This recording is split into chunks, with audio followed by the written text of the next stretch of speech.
Hello, Milwaukee.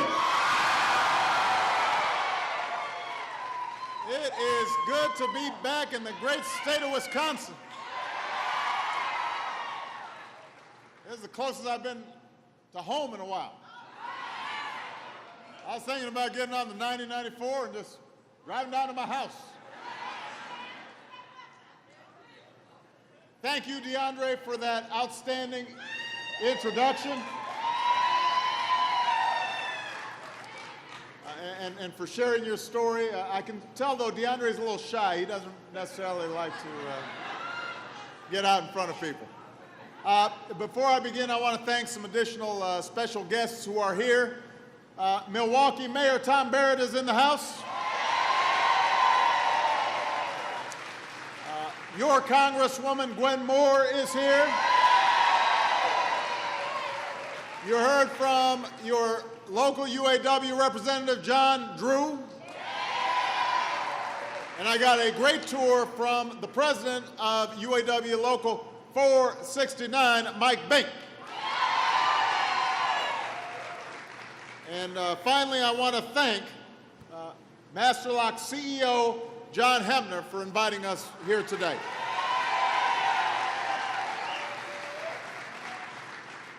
It is wonderful to be at Masterlock. I have to say, though, it brought back some memories. You know, I was thinking about my gym locker in high school. And, you know, if you go into the boys' locker room in high school, sometimes it's a little powerful, the odor in there. So I was thinking about the fact that we weren't washing our stuff enough. And then I was thinking about, as I got older and I kept on using master locks, I became an even better customer because I couldn't always remember my combination. So I'd end up having to have the lock sawed off and buy a new one. So I was giving you guys a lot of business. And now, as I was looking at some of the really industrial-sized locks, I was thinking about the fact that I am a father of two girls who are soon going to be in high school. And then it might come in handy to have these super locks.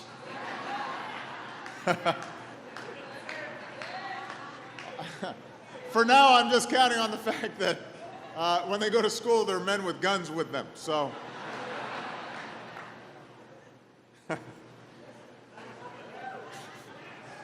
But I'm actually here today because this company has been making the most of a huge opportunity that exists right now to bring jobs and manufacturing back to the United States of America.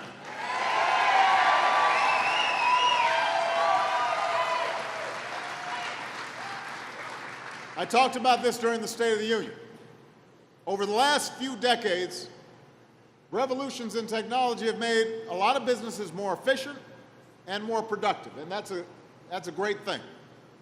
It means you generally have a better choice of products, you get better prices, but as some of you know, technology has also made a lot of jobs obsolete. And it's allowed companies to set up shop and hire workers almost anywhere in the world where there's an internet connection.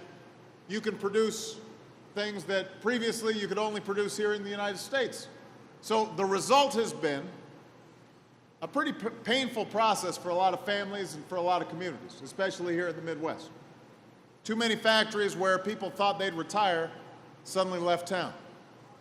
Too many jobs that provided a decent living got shipped overseas. And now the hard truth is, a lot of those jobs are not going to come back. In a global economy, some companies are always going to find it more profitable to pick up and do business in some other part of the world. That's just a fact.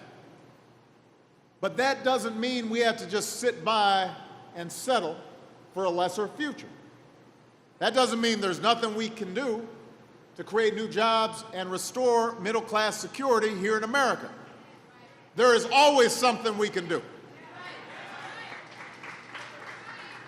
For starters, I'm glad to see that Congress seems to be on the way of making progress on extending the payroll tax cut so taxes don't go up on all of you and 160 million working Americans. You know, this tax cut means that the typical American family will see an extra $40 in every paycheck this year. And that's going to help speed up this recovery. It'll make a real difference in the lives of millions of people. And as soon as Congress sends me that extension of tax cuts and unemployment insurance to my desk, I will sign it right away. We're going to get that signed. I love you back. But that's only a start.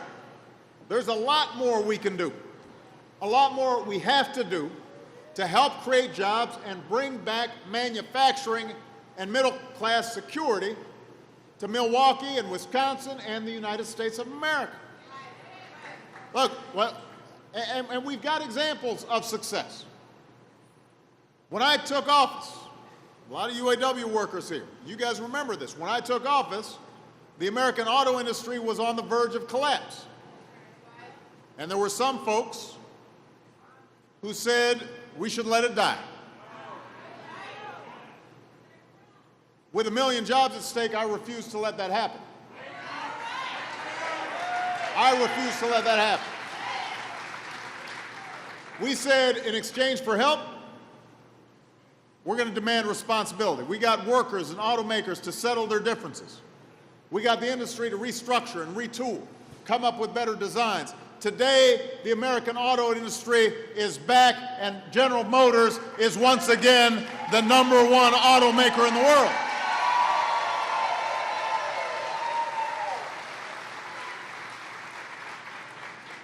Chrysler's grown faster in the U.S. than any major car company. Ford is investing billions in U.S. plants and equipment and factories. And altogether, over the past 2 years, the entire industry has added nearly 160,000 jobs, well-paying jobs. What's happening in Detroit can happen in other industries. What happens in Cleveland and Pittsburgh and Raleigh and Milwaukee, that's what we've got to be shooting for, is to create opportunities for hard-working Americans to get in there and start making stuff again and sending it all over the world. Products stamped with 3 proud words, made in America. That's our goal.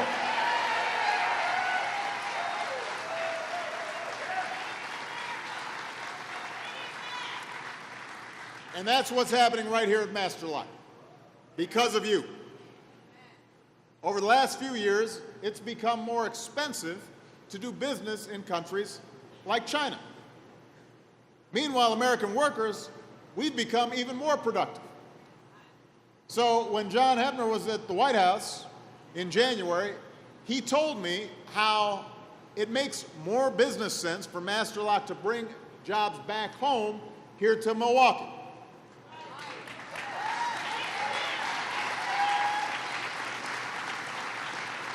And today, for the first time in 15 years, this plant is running at full capacity. And that's an example of what happens when unions and employers work together to create good jobs.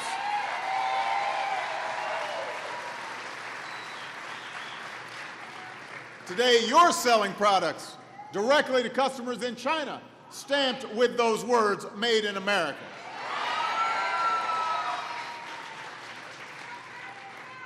And the good news is this is starting to happen around the country. For the first time since 1990, American manufacturers are creating new jobs. That's good for the companies, but it's also good up and down the supply chain. Because if you're making this stuff here, that means that there are producers and suppliers in and around the area who have a better chance of selling stuff here. Means the restaurant close by suddenly has more customers. Everybody benefits when manufacturing is going strong.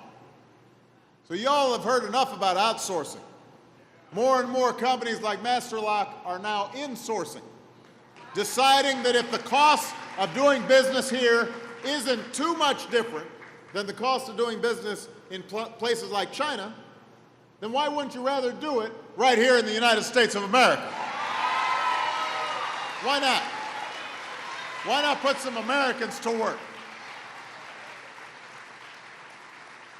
Companies would rather bet on the country with the best colleges and universities to train workers with new skills and produce cutting-edge research.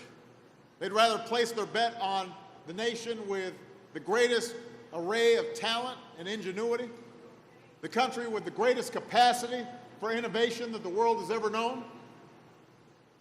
You know, during the State of the Union, I issued a challenge to America's business leaders. Folks like John, I said, ask yourself what you can do to bring jobs back to your country, and your country will do everything we can to help you succeed.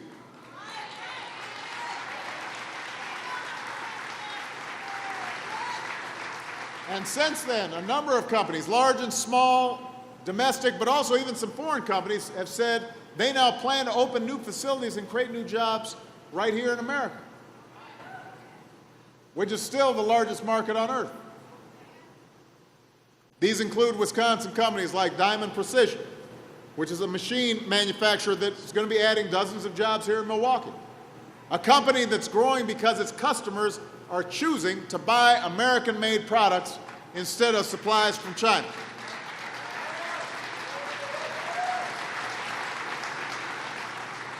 There's a company called Collaborative Consulting, an information technology company that wants to open a new call center here in Wausau. And across the nation, there are well-known companies like Caterpillar that are planning to bring jobs back home. You know, so last month we decided to hold a summit. That's where John was at. A summit at the White House so we could hear from companies like these who've decided to insource jobs. We wanted to learn how can we accelerate this trend. And this last fall, for the first time, we'll be bringing companies from around the world together with governors and mayors and other leaders to discuss the benefits of investing and creating more jobs here in the United States. So our job as a nation is to do everything we can to make the decision to insource more attractive for more companies. That's our top priority. That's our top priority. We've got to seize this moment of opportunity. We can't let it slip away. We've got an opportunity to create new American jobs and American manufacturing, put that back where it needs to be. Now, one place to start is with our tax code. I talked about this a little bit at the State of the Union. Right now, companies get tax breaks for moving jobs and profits overseas. They're taking deductions for the expenses of moving out of the United States. Meanwhile, companies that are doing the right thing and choosing to stay here, they get hit with one of the highest tax rates in the world. That doesn't make sense. Everybody knows it doesn't make sense. Politicians of both parties have been talking about changing it for years. So my message to Congress is, don't wait. Get it done. Do it now. Let's get it done. You know, as Congress thinks about tax reform principles, there's some basic things they can do. First, if you're a business that wants to outsource jobs, you have that right, but you shouldn't get a tax deduction for doing it. That money should be used to cover moving expenses for companies like Masterlock that decide to bring jobs home. Give them the tax break.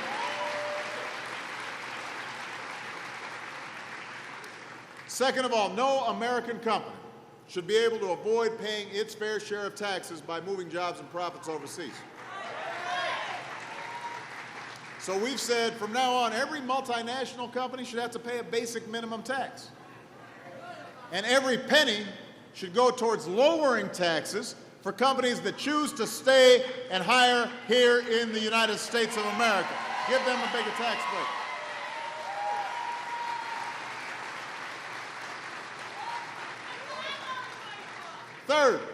Third, if you're an American manufacturer, you should get a bigger tax cut. If you're a high-tech manufacturer, creating new products, new services, we should double the tax deduction you get for making products here in America. If you want to relocate in a community like this one, that's been hard hit when factories left town. You should get help financing a new plant, financing new equipment, training new workers. It is time to stop rewarding companies that ship jobs overseas and start rewarding companies that are creating jobs right here in the United States of America.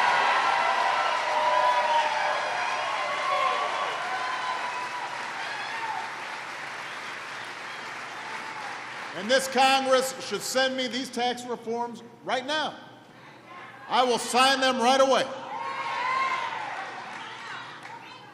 Right now.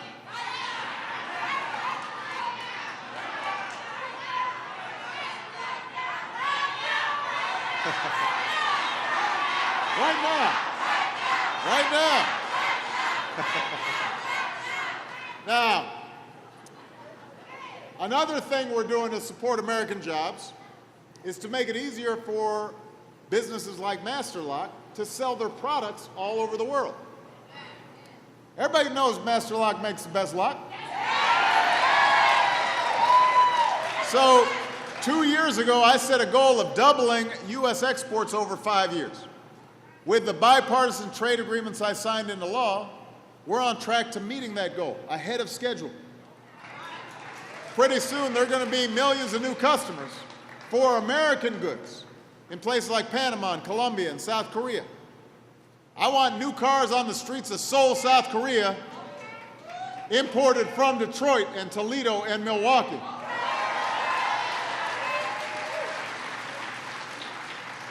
There's nothing wrong with them being able to sell cars here. I just want to be able to sell cars there. Even playing field is what we want. I'm going anywhere in the world to open up new markets for American products. And I'm not going to stand by when our competitors don't play by the same rules. It's not fair when foreign manufacturers have a leg up on ours just because they're getting heavy subsidies from their government. So I directed my administration to create a trade enforcement unit. And it's only got one job: investigating unfair trade practices in countries like China, making sure we've got an even playing field, because when we've got an even playing field, I promise you, nobody is going to outcompete America. We've got the most productive workers on earth. We've got the most creative entrepreneurs on earth. Give us a level playing field. We will not lose.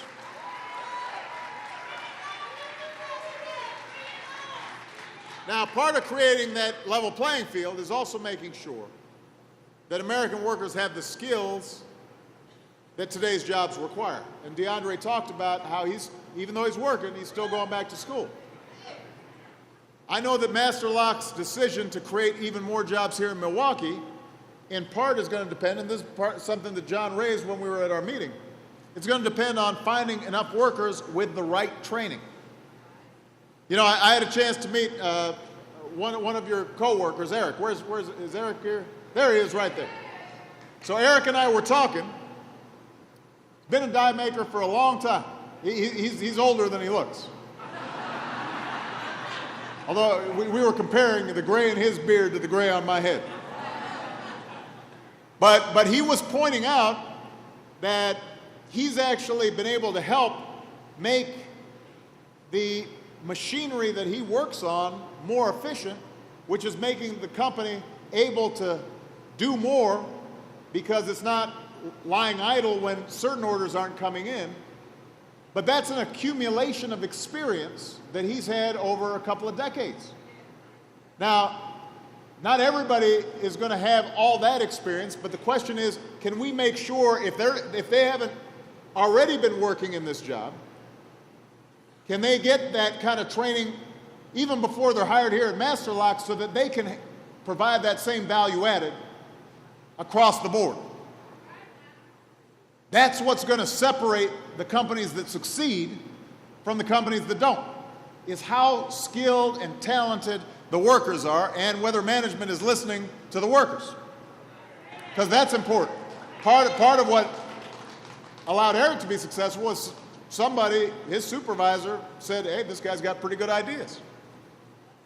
So that's why it's so important for the companies investing in training programs and partnering with nearby community colleges to help design courses and curriculum so that when workers show up, they're already ready to hit the ground running. That's why I've asked Congress to join me in a national commitment to train 2 million American workers with skills that will lead directly to a job. We need to give more community colleges the resources they need to become community career centers, places that teach people the skills that businesses like Master Lock are looking for right now. Right now. There are jobs from data management to high-tech manufacturing that right now are open. And we've got a lot of folks out of work, but we've got to match up the folks who are out of work with the jobs. And sometimes the businesses may not be able to afford to train that person on the job. So let's have the community college help get the training. At a time when so many Americans are out of work, there should not be any job openings, because every single job opening that comes up, somebody should be able to say, I want that job, and I'm prepared and skilled to get it. We're still recovering from one of the worst economic crises in 3 generations. And I'm not going to lie to you guys, you know it, we've still got a long way to go before everyone who wants a job can find it. I'm sure that if we traveled all around here, there are a lot of folks who want work and can't find it. And you know, when you're out of work, that wears on you. It's not just the income. It has to do with your sense of place and your sense of dignity and your ability to support your family and the pride that you take in making a good product. That's part of what America's always been about. It's like what our work means to us, the values we put behind our work. We don't just do it for a paycheck. And so this has been hard on folks. It's been hard on our country. And it's going to take some time before middle-class Americans regain the sense of security that's been slipping away way before this recession hit. A lot of these factories were moving out before this recession hit. There's a lot of outsourcing going on over the last 20 years. So we've got a long way to go. But here's what I want everybody to remember. Over the last 23 months, businesses have added nearly 3.7 million new jobs. Manufacturing is coming back. Companies are starting to bring jobs back. The economy is getting stronger. The recovery is speeding up. We're moving in the right direction. And now we have to do everything in our power to keep our foot on the gas. And the last thing we can afford to do is go back to the same policies that got us into this mess. Milwaukee, we are not going back to an economy that's weakened by outsourcing and bad debt and phony financial profits. We need an economy that is built to last, that is built on American manufacturing and American know-how and American-made energy and skills for American workers, and the renewal of American values of hard work and fair play and shared responsibility. That's what we're about. That's what we're about. And let me say this. These are not Democratic values or Republican values. These are American values. They have seen us through the most difficult challenges, through war and depressions and civil strife. But we've always come out on the other side stronger than we were before. We don't give up. This country does not give up. And we make sure that everybody is brought along. We don't leave people behind. We look out for one another. We reach out to one another. We are going for new opportunities, but we pull each other up. That's who we are. If we work together with common purpose, if we pull together with common effort, I've got no doubt we will rebuild this economy so it lasts. We're going to create more success stories like Master Lock, and we will remind the world just why it is the United States is the greatest nation on earth. Thank you, everybody. God bless you. God bless America.